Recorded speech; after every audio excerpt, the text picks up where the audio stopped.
બનાસકાંઠા જિલ્લાના થરાદ તાલુકા તેમજ આસપાસના ગ્રામ્ય વિસ્તારોમાં બીએમએસ અને બીએચએમએસ ડોક્ટરો પોતાના પેથી સિવાય અન્ય પેથીમાં દવાઓ આપતા હોવાના ગંભીર આક્ષેપો સામે આવ્યો છે.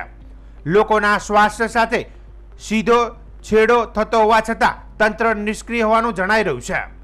આ બાબતે યે ન્યૂઝ ઇન્ડિયા ચેનલના પ્રતિનિધિએ થરાદ તાલુકા મુખ્ય આરોગ્ય અધિકારી THO હરેશ જયપાલનો સંપર્ક કરતા તેમણે સવાલોને અવગણ્યા અને સ્પષ્ટ જવાબ આપવાનો ટાળ્યો હતો.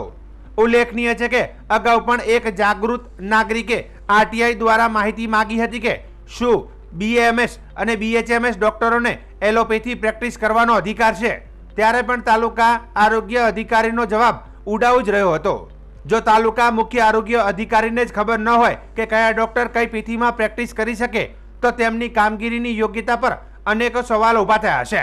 ત્યારે તંત્ર પર ઉઠતા અનેક ગંભીર આક્ષેપો જેવા કે થરાદ તાલુકાના સબ સેન્ટરોમાં કેટલોક સ્ટાફ પોતાની મરજી મુજબ નોકરી કરે છે, હેડક્વાર્ટર વિસ્તારમાં રહેતા નથી છતાં ઇનિશિયેટિવ લે છે.